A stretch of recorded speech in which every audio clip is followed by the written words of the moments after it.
Hey y'all, welcome back to another video. Today, we're talking about this little lens.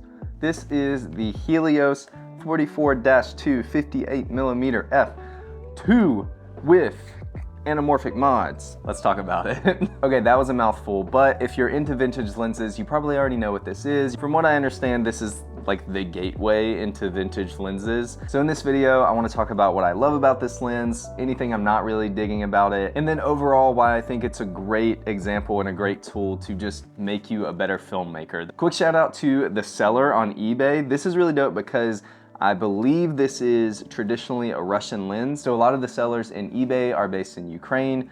Obviously, there are very important events going on over there, very horrible events going on over there. But I thought it was really dope that in the midst of all that's going on, people are still making things and making them available to other creators. So shout out to the seller on eBay. I'll link their stuff below if you want to pick this one up. They're relatively cheap, which is one thing I love about it. It's great, it's been modded. We'll talk about everything that they added to it, but they took really good care of it and sent a great product. So with all that said, this lens is weird, and I love that. Every positive thing we're gonna talk about has to do with this lens being unique and odd and weird. Number one is the swirly bokeh. So this lens in its base form, without all the mods, gives a pretty unique bokeh shape in the background. It's not quite anamorphic. It's not like warping the whole back of the frame and giving it that like super duper duper expensive anamorphic look, but it is different than any like spherical lens I've ever used before. And it's not noticeable in every shot, but it's there enough to like tickle my brain, if that makes sense. It's there enough for me to see an image and be like, ooh, what's that? What's going on with that bokeh? On that same note, like I mentioned, this lens is modded. One of the things they added was an oval inlay on the back lens element. That kind of assists and boosts the oval and anamorphic looking bokeh that you can get from this lens.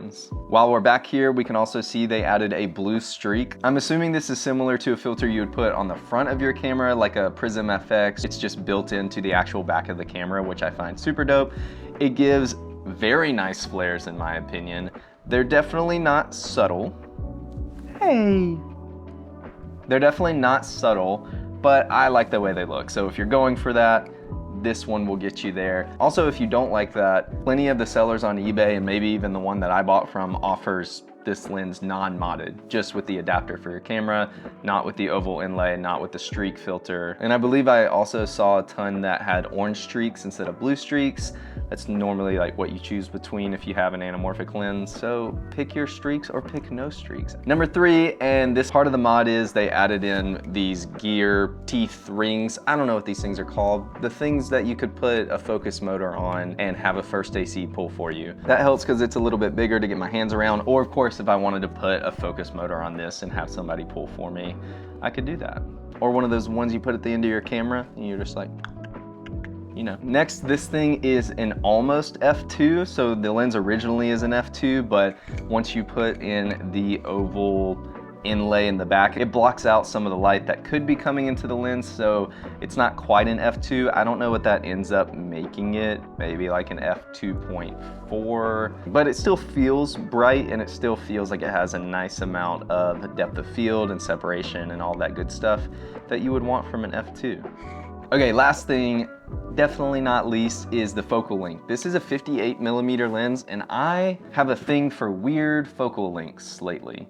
Like, I really don't like 35. It doesn't push me creatively. So I love, like, Jannard has a 40mm anamorphic. I love shooting on 40mm because I feel like it's tighter than 35, not as boring, and it's wider than 50, so not as limiting. We just get caught up in the same focal lengths. So I like that this is randomly at 58. Like I said, all of those things come together to just make this lens weird, and I love that because when I put it on my camera, I'm immediately like pulled out of any rituals or routines or normal things I would do because I have to think about shooting with this lens. Also, this lens was used in The Batman, a wonderful movie. Of course, they rehoused them and made them look like super dope, but I wish I could get one of the ones they rehoused. I mean, I guess I could, but I'm not paying for that. I guess the only negative would be, I don't love the screw-on adapter. So the original mount, I think it's called like an M42 mount, but it was a screw-on.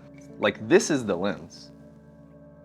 but the screw-on adapter makes the lens quite a bit bigger. But I don't really care. I'm just trying to think of negatives so that I don't seem biased. Honestly, the screwing part's kind of fun. It's like very mechanical and tactile. It's like, you know, I'm just wasting time, y'all.